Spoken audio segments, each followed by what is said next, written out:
So you just hit level 100 in Final Fantasy XIV.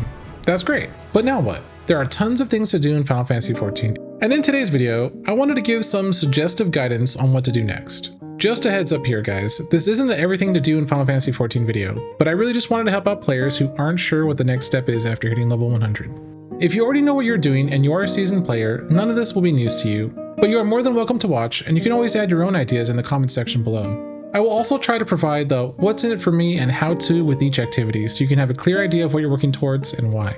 Without any further delay, let's get to it. I wanted to start with the MSQ. Yes, it is very possible to hit level 100 before completing the MSQ, and that's mainly due to roulettes. So if you haven't completed the MSQ, I highly recommend you do it. It will open up new areas to do content in and will give you a better understanding of the world you are playing in. I would start with this next. Head to Bayside Bevy Marketplace in Tulial and find Zeki Han at 14.6 by 13.4. Pick up the level 100 blue side quest, It Belongs to Museum, and complete it to unlock Tender Valley, a level 100 dungeon. The second dungeon is Stray Borough Deadwalk. This one is picked up at Solution 9 at 18.5 by 18.2 from Nostalgia. The quest name is Something Stray in the Neighborhood. Both of these dungeons are fun, and this will unlock Expert Roulette that will help you farm tomes if you so desire. Next up is raiding, and I feel that's the next natural step in progression. You've already experienced the dungeons and normal trials, so now it's time to step up to the next challenge. The item level requirement for normal raids is 685. You can obtain free 690 armor and weapons from the armorer Mebazunte in Tulial at 12.4 by 12.8. You can also acquire 690 accessories from level 100 dungeons. There are 2 normal trials that you have completed during the MSQ, but there's also extreme trials. Extreme trials provide gear that you can use to help you with savage raiding or just increase your overall strength. The first trials are Warcorridor Door Extreme and Everkeep Extreme. In order to participate, you must complete the main scenario storyline by finishing the level 100 quest, Dawntrail. There's an unlock quest that must be done, but don't worry, it only takes a few seconds. To unlock the extreme trials, speak with the Wandering Minstrel in Tulial at 11.1 by 14.6. To access these trials, they're located under the high-end duty tab in the duty finder. It requires a minimum average level of 690 to queue. The item level requirement can be bypassed with a pre-made party of 8.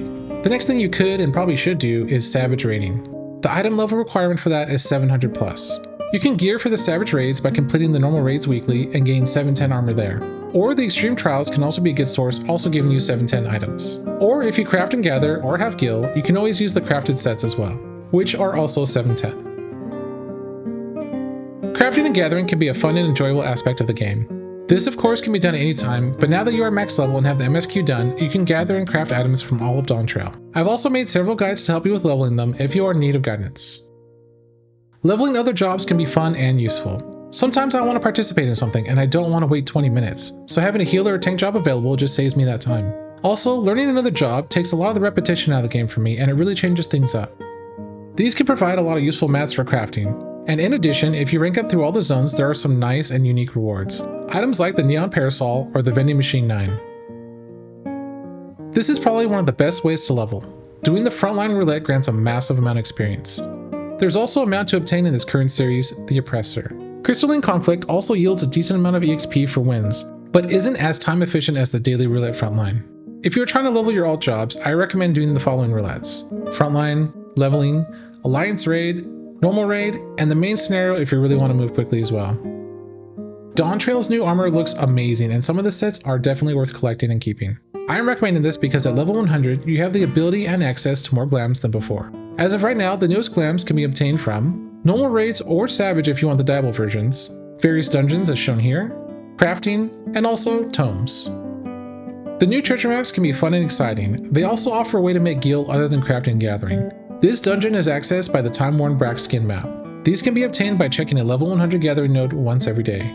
I myself don't recommend turning it into a business venture, but instead, head in there to enjoy it and make a little side cash. There is also a mount that can be farmed through there along with a craftable glam set and much more. You must be level 100 for these and I don't believe there's an item level requirement. Level 100 opens access to new easy solo farms or low man groups. Many of the activities I listed here earlier give access to some of these mounts, so that is a good place to start. Also, now being level 100, you can easily obtain Shadowbringers and Endwalker trial mounts.